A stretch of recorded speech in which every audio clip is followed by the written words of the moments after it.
On episode 324 of the 40 Plus Fitness podcast, we meet Samantha Brennan and Tracy Isaacs and discuss their book, Fit at Midlife, A Feminist Fitness Journey. You can find the full show notes for this episode at 40plusfitnesspodcast.com/324. This podcast is sponsored by Teamy Blends. Go to 40plusfitnesspodcast.com/T to learn more about this sponsor.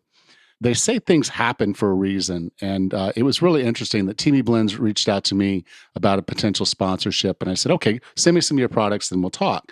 It was really kind of appropriate because what I had found was that I was really getting way deep into my coffee drinking.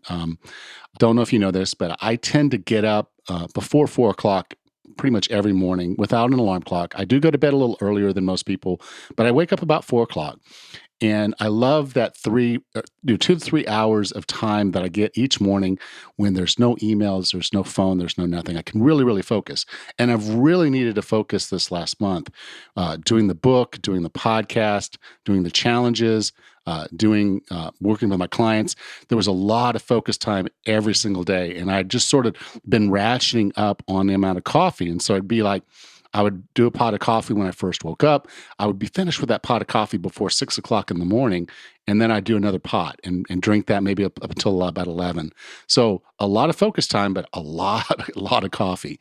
Well, what I'm finding with this Teamy tea is that I don't have to drink as much. And the tea doesn't bring me up as high, and it keeps me a little bit more level longer. So it's really kind of a cool deal of I can do a little tumbler. My little Teamy tumbler, I'll put about 1.5 teaspoons of tea in there, and then I'll go ahead and steep some water, get some water boiling, steep it, let that go. I may go back a second or third time on it, but that's not nearly as much as a pot of coffee, particularly from the amount of caffeine that I'm taking in. And I get that kind of level out for the whole morning. So it's really cool how it's made it easy for me to kind of step away from coffee for a little while and really kind of enjoy this. I get the same focus. I get the same energy, I get the same things done, but I'm not as hyped up and it doesn't crash as much. So it's a really cool product. I'm really enjoying the Teamy tea, and I hope you will too. Go to 40plusfitnesspodcast.com/T. You can use the coupon code 40plus, that's 40PLUS, and get 15% off your order of $30 or more. Again, that's 40plusfitnesspodcast.com/T. Thank you for supporting the podcast, and thank you for supporting our sponsors. Thank you.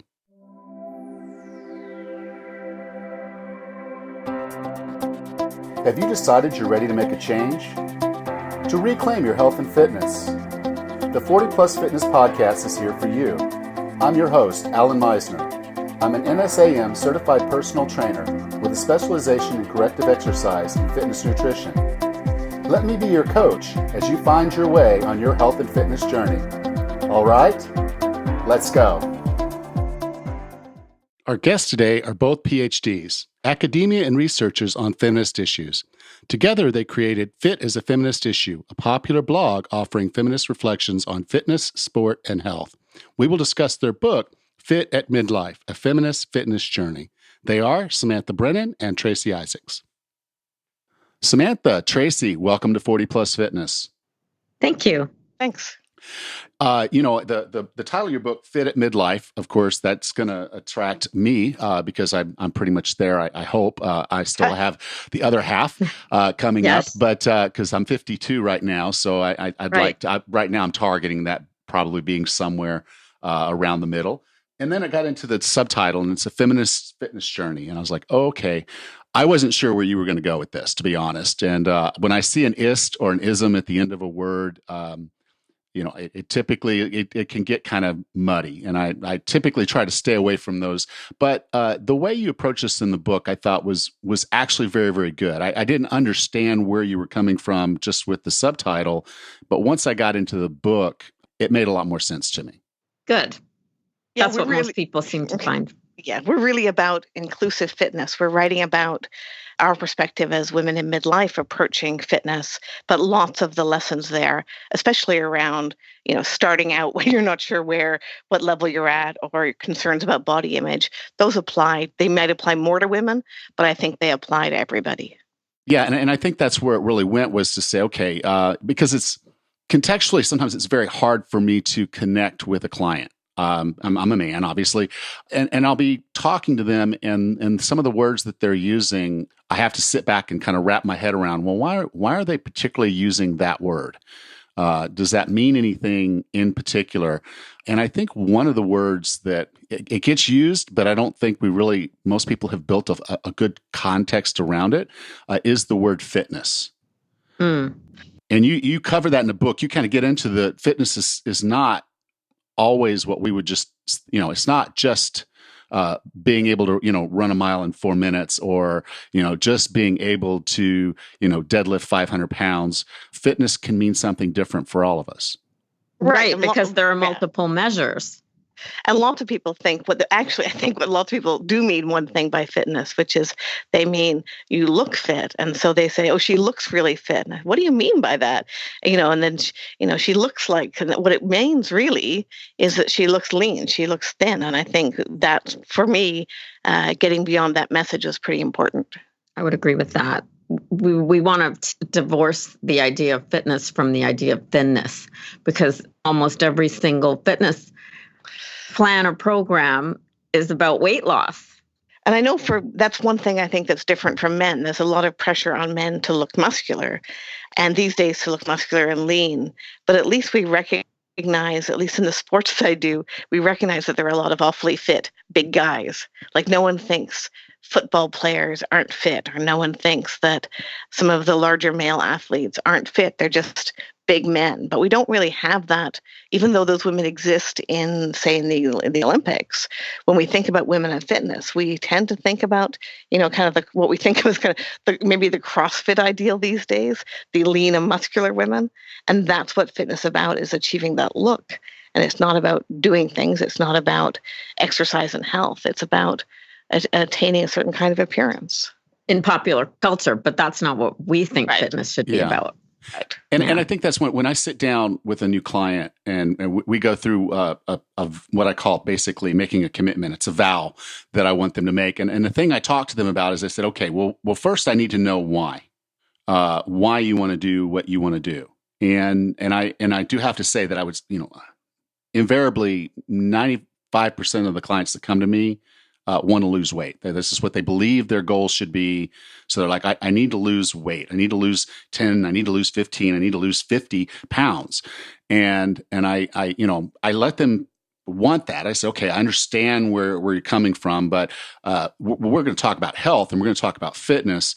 It might not always be about weight. It might be about something else. And so the second part of the commitment piece is where I start getting into what I'd call vision. And I might need to change that word because I don't want it to be thought of as this is how you look, because it encompasses, to me, it's a look and feel. It's being comfortable, being confident, enjoying what you're doing, and knowing that you have the capacity. So, like for me, mine is I run. I've done some obstacle course races with my daughter, the Tough Mudder and Spartan and things like that.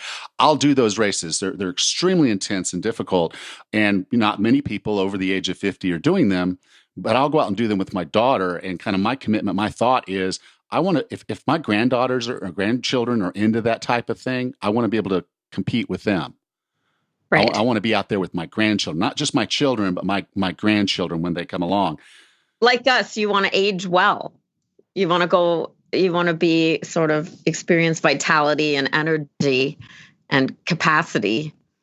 Yes. Not just in your 50s, but in your 60s, 70s, 80s. I mean, I look at my dad, who's 80, and he's told me on the weekend he's playing the best tennis of his life. And he's played tennis ever since I can remember, and he's always been a good tennis player. So, I want to be like my dad. Yeah, and that's how I kind of want to put it out there for folks, but it is so hard to get them away from the scale. And I think one of you said you put it in a box and put it in your closet. Tracy put it in a box. I put it back in its original packaging with the styrofoam ends and everything. And put it way up high. So it would be just a big conscious pain in the ass. If I took it down, I had to really think about it. And I did not. Yeah. So when I think of fitness, and it's kind of where you're going in the book, is you'll do different things. It might be weightlifting or rowing or triathlon or anything like that. But what you're doing is you're fitness for a task, fitness to live the life you want to live, not fitness as a fitness model or a physique model would look. I'm not after six-pack abs. If they happen as a function of what I'm doing to train, that's great, but I'm not training specifically just for the look that my body would have. Right. And then if you don't achieve that look, you won't abandon your activities, which have all kinds of other benefits, right? But if it's only that you're going for that look or only going for the weight loss, and not everybody's going to achieve that. In fact, I mean, a lot of the data show that not many people will achieve it in any lasting way, sadly. So we have two groups of people who really lose out, right? One are the people who start physical activity and don't lose weight and then say, well, it's not working, so they quit. So those people lose out. The other group are people, a physiotherapist was talking about his wife, who the doctor never mentions to her, does she work out? And no one ever suggests that she should exercise. And people don't suggest that because she's really thin. And they think, well, you're already in pretty good shape. But she's not. She gets winded walking up a flight of stairs. And so I think lots of people in their own lives actually mistake being thin for, well, there's no real need for me to work out. Yeah, I was talking to a doctor actually she's a therapist at clinic, and they deal with people with kidney issues. And so there's a term out there called Tophi, which is thin on the outside and fat in the inside. And, so there's just this whole population of people that, they're very fortunate that they don't look heavy. They don't gain a lot of weight, but they can have a huge amount of body fat and be unhealthy because they're not eating the right way. They're not taking care of themselves. And so as you're defining fitness in the book, what you're basically saying is you'll find those things to do. And I think the other side of it is you guys set and we'll talk about your fittest by 50 kind of mindset of this was a kind of a longer range thing that you were working towards as you got into your older late 40s. And then you're trying to work towards a goal by the age of 50, but you weren't thinking in terms of this is, I'm going to do this till I'm 50 and then I'm going to quit. No, not at all. So that we both continued, we went right on ahead. Yeah. Right. We were thinking of it as setting us up for the second half of life. Yeah, perfect. And that's why, terms like diet and, signing up and doing a program and I know you guys were really negative on boot camps, but I think sometimes boot camps are good about getting people to show up because of just the other aspects of the fact that you're accountable and, you've got some people there that you can actually connect with. And so some of these things, even though they're not always your favorite exercise, like, who likes burpees, but they are exercises that get you moving. And if it's a boot camp that gets you started, but you're not trying to define yourself as, the next CrossFit queen, and you're not looking to get on a magazine cover, at that point, you now have a more balanced aspect of what your life can be like and what this exercise can do for you. Like I was talking to one lady, we did a burpee challenge. And so, it's not a boot camp thing, but there's a lot of burpees. And she said, we did a burpee challenge. I loved it. I had fun with the burpee challenge. I couldn't handle it after about 50, but. Yeah, well, she went through and, even the beginners, I had them over the course of 28 days. The beginners did 1,000 burpees. In 28 days, and the advanced ones did 5,000. So as you kind of see, it's a lot of burpees. But I had a woman tell me, she said after she did the burpees, and she wasn't even thinking about it, but her boyfriend came over and they were going to go somewhere. And she says, okay, well, what vehicle did you bring? And he has a Navigator and a Corvette. He said, well, I brought the Corvette. And she said, I hate getting in and out of that Corvette because it's so low and I struggle to get in and out. But she said she walked up, she sat down and she got in and it was perfectly fine. And then she got back out and he was even commenting, it's like, you're not having problems with the Corvette? And she's like, no, I guess the the squats that I was doing basically have now strengthened me to a point where I can get in and out of your Corvette with no problem. And so to me, that's a fitness win. That's a huge fitness win in that she can now live the lifestyle and do the things she wants to do without having to be worried about what car he's going to bring over or how her inability to do something is going to affect her life. So I really do like how you guys have gone on to fitness to say, look, this is about your ability to live the life you want to live. Yeah. Right. I think we both have realizations in the book where there's something like that we're able to do wasn't a thing we were aiming at, but that at the end of the challenge we're able to do. I'm trying to think of examples, but I think for both of us there are moments when we said, like getting in and out of a car, that wow, this is something that I used to find difficult, but now seems pretty easy. Yeah. Or for me, one of the things that really motivated me to get back into it was, because I had done resistance training in my younger years, but I had let it go, was my groceries were starting to feel heavy. And, I thought, I'm like 48 years old and my groceries are starting to feel heavier than they used to. And so, now I find, I can practically lift them up over my head now. Yeah. I'd say buy more vegetables. I'm vegan. I buy plenty of vegetables. I need to take just a minute away to talk about our sponsor, Teamy Blends. Go to 40plusfitnesspodcast.com/T to learn more about them and use the coupon code 40plus to get 15% off your order of $30 or more. 40plusfitnesspodcast.com/T. Thank you. The next topic I kind of wanted to get into, and I know that women struggle with this because you hear it on a daily basis, is body image. But I'd offer to share to you, men have this same kind of concern. We're just not as vocal about it. Right. We see the fit guys. So I know that. Yeah, I know. Watching my sons go through this, that it's an issue for them too. I just think it's less of an issue and not the entire thing on which they think they're judged in the world.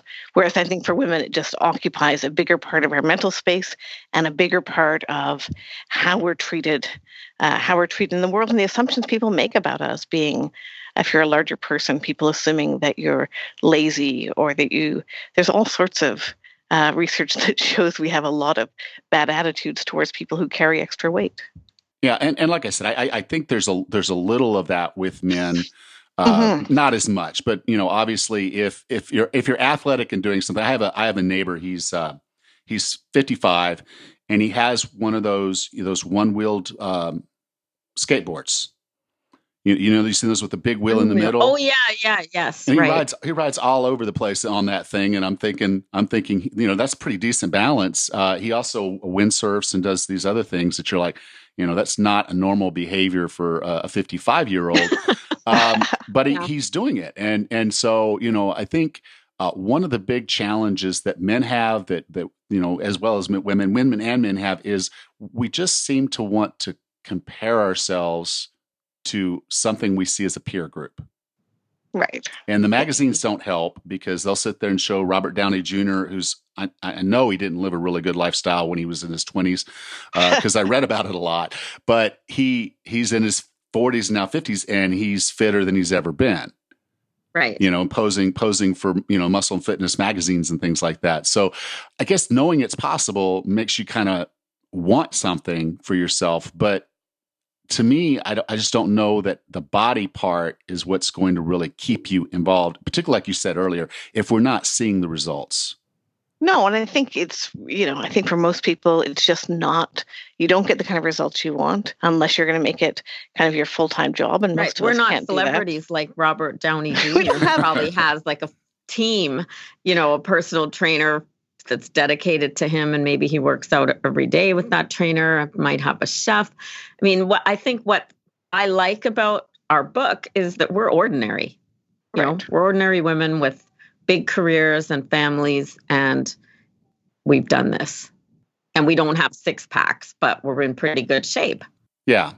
So I want to take it and talk a little bit about your experiences because you both kind of got into this together, and throughout the book you take us on a journey which was basically 2 years for both of you. Could you each take a little bit of time to kind of talk about your reasons for wanting to do this, and then kind of it was a 2-year journey. So it was not something you just said, well, okay, well, I'm going to do this in 6 months and do this thing.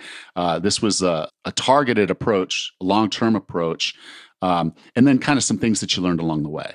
Sure. So I was already pretty active, but I was kind of found the things I'd like to do and just did those things. So I was a cyclist. I was still riding my bike lots, but I was no longer riding as far or as fast as I like to ride. I was doing Aikido, but at that point I wasn't testing for any belts.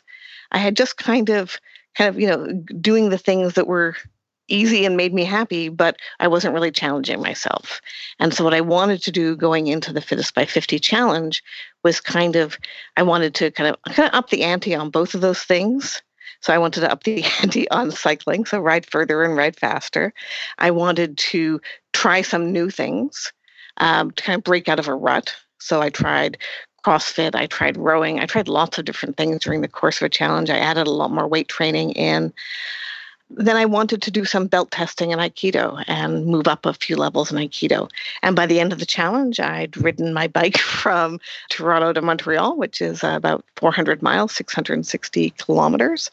And I'd gotten a lot stronger. I'd been faster maybe as a cyclist before, but never as strong at the same time. And so I used to just weight train during the winter off season. And I started kind of weight training year round. And so I did, and I tried a bunch of new things. So I think I met my goals. I was pretty happy, and it was a fun challenge for me. Yeah, and when Samantha proposed being the fittest we'd ever been in our lives by the time we turned 50, I said, okay, that's a project I can get behind. Because I had also sort of stagnated. I was walking a lot and doing yoga, and I had just started back into some weight training, but I was feeling pretty green at it, actually. And I wasn't really, I very much had associated fitness with thinness, even though I knew that was not right. I knew at some level, we've been having this conversation about feminism and fitness for many, many years, like 25 years. So I knew that it wasn't right, but I couldn't let go of the body image as the main driver of all the things that I did. And so one of my goals in the challenge was really this mental shift. I wanted to lose that sense of having to look a certain way, and that's the reason why I would do these activities. I really wanted to lose that. Can you tell us a little bit about that? How did you go about, because it sounds like you're trying to reprogram. Yeah, I was. So one of the first big things that I did, you mentioned it already, I put my scale away. So about 3 months into the challenge, I had tried sport nutrition counseling. And finally, I just said, forget it. I'm going to do intuitive eating, which is basically everything in the sport literature would argue against it. But basically you eat when you're hungry, stop when you're full, or when you're satisfied, you eat what you want, and you don't weigh yourself. That is what I had to do to let go of that obsession. And then the other thing that I did was I signed up for a triathlon, which was extremely out of my comfort zone. I didn't run very well. I certainly didn't know how to ride a bike with clipless pedals or any kind of racing road bike. And I hadn't been swimming in years. So all of a sudden I had this daunting thing to train for, that how my body looked was the last thing on my mind. It was more like, how the heck am I going to finish this event? So I reoriented my focus in a way on the performance side. And you know what? It was transformative. I shifted my Fittest by 50 goals after that first summer to be able to, my goal was to do an Olympic distance triathlon.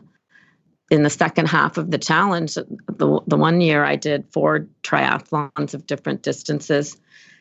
And my entire focus was on the performance. And I just, through the training, I stopped, and not weighing myself, putting the scale away. I stopped I did reprogram myself, and I really am still there today. It was incredible, actually. Good. And so, Tracy, what I'm hearing is that you've basically kind of put something out in front of you that was going to effectively force you to address your training. Yes, to focus on something else. Yeah, with passion and knowing, okay, that it's really going to be about the performance. How can I be comfortable swimming a distance, biking a distance, running a distance, and then I'm going to put them all together. I have to have the fitness level to be able to perform and do those things. Yeah, and it's a learning curve. I mean, triathlon has a whole, the transitions even are things you need to train for. Like, how do you transition? How do you get your wetsuit off and your bike shoes on? Yeah.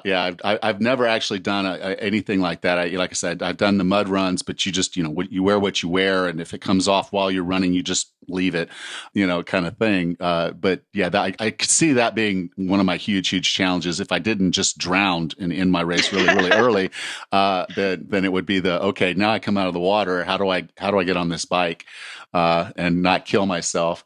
A lot. Yeah. So, and you're up there in Canada, so it's cooler. You are wearing a wetsuit, so yeah, definitely. And most of training. My first race, they were challenged. The swim got canceled because it was too cold. Just ice skate. So they turned it into a duathlon, a bike run, and I hadn't really prepared for that because I still wasn't a very strong runner. Like, oh my God, we have to do 2 runs? Well, that's good. It's mixed it up. And I think that's where I want to go with Samantha, is that you tried a lot of different things that were going to tax you in ways that you had not been taxed before. And you probably learned a lot about yourself as the result. Yeah, I did. I mean, I learned there were things I loved that I just realized just did not fit into my life and my lifestyle. So I'd always wanted to try rowing. I know lots of cyclists who are good rowers, and they're often thought as complementary sports, and they place the same kind of demands on the body. You've got to be super strong and aerobically fit. And so I joined a Masters women's rowing team and loved it. But I discovered that they have a kind of dedication to schedule that I just can't have, given my job and given how much I travel for work and given family demands. So they have certain times where they, if you're going to be on the water at 7 p.m., you have to be there and on the water at 7 p.m. And if you're if you have a certain spot on a boat, you train for that position. And then if you can't make it because you're away at a conference giving a paper, you have to find someone who can come in and take that spot on the boat, who's also trained for that spot. It's tricky.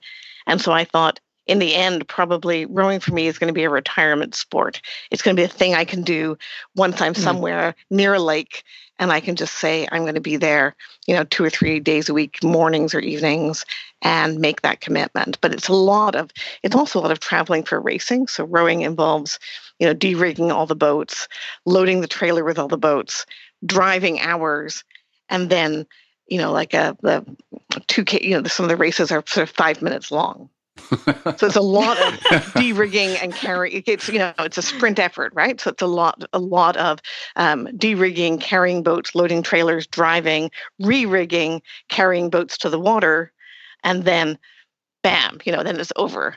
And I realized for me that doesn't really. The camaraderie is great. I loved going to rowing events, but I would rather be on my bike for 3 or 4 hours, which simply I throw on cycling clothes. I put some air in my tires and off I go. Yeah. A lot less coordination, organization. So I found it was interesting to try different things and see what worked and what didn't. I loved rowing. I love being on the water, but I'm going to have to wait till I have a less big job and a different kind of schedule, I think. Yeah. And I can see that. Team sports are great for that camaraderie, for getting you out there and keeping you out there, particularly if they're counting on you to be a particular function on the team week in and week out. Then yes, you're there. But that is a commitment of time and effort that you have to be able to fulfill. But no, I think it's awesome that you guys kind of put this together for yourselves and you went through and followed through with it. You have a blog and now the book. If someone wanted to learn more about you or the book or the blog, where would you like for me to send them? For the blog, they would go to fitisafeministissue.com. That's our WordPress blog. We blog 7 days a week there, at least once a day. Samantha blogs every Monday and Wednesday, and I blog every Tuesday and Thursday. And then we have regular contributors and occasional guests. So that's the blog. And the book, Fit at Midlife, A Feminist Fitness Journey, it's published by Greystone Books out of Vancouver, and it's available on Amazon. Okay. And we would love you to, if you read the book and want to write a review on Amazon.com, that would be great too. Cool. Well, this is going to be episode 324. So you can go to 40plusfitnesspodcast.com/324, and I'll have the links to the book, to their blog, and on all of that right there. So Samantha and Tracy, thank you so much for being a part of 40 Plus Fitness. Thanks you for having Alan. us. It's nice chatting with you.